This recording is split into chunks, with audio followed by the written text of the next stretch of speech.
આજથી જોઈ આવું વહુ રાણી શું કરતી છે.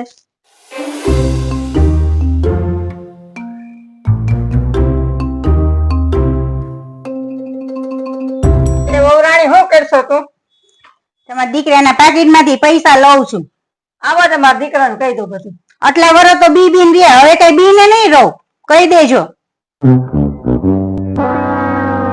એ વહુ તું ક્યાં જા છો?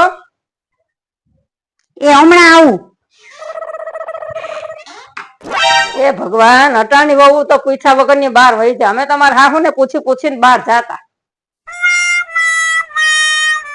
સોનલ, મમ્મી સોનલ ક્યાં ગઈ? ઈ તો તારા પાકીટ માંથી પૈસા લઈને ગઈ છે. મેં કીધું કે ક્યાં જાતો, મને કે હમણાં આવું. હાલો આવશે એટલે કહીશ. લે મહારાણી આવી ગયા. એ હા. સોનલ અહીંયા આવ. તે મારા પાકીટમાંથી પૈસા લીધા હતા? હા, મારે જોતા હતા એટલે મેં લીધા હતા. હવે ક્યારે પૂછ્યા વગર હટતી નહીં હો. તારે પૈસાનું શું કરવું તું? કાલે ખબર પડી જશે. ઠીક છે. એક દિવસ પછી.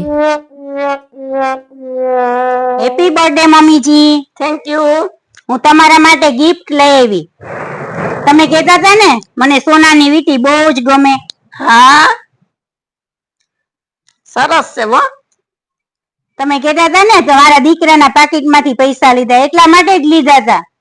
લે હું તો વિચારતી હતી કે મારી બહુ ખરાબ છે, પણ મારી બહુ તો બહુ સારી છે હો. દરેક સાસુએ આવી ક્યારે વહુ વિશે ગેરસમજ ના કરવી.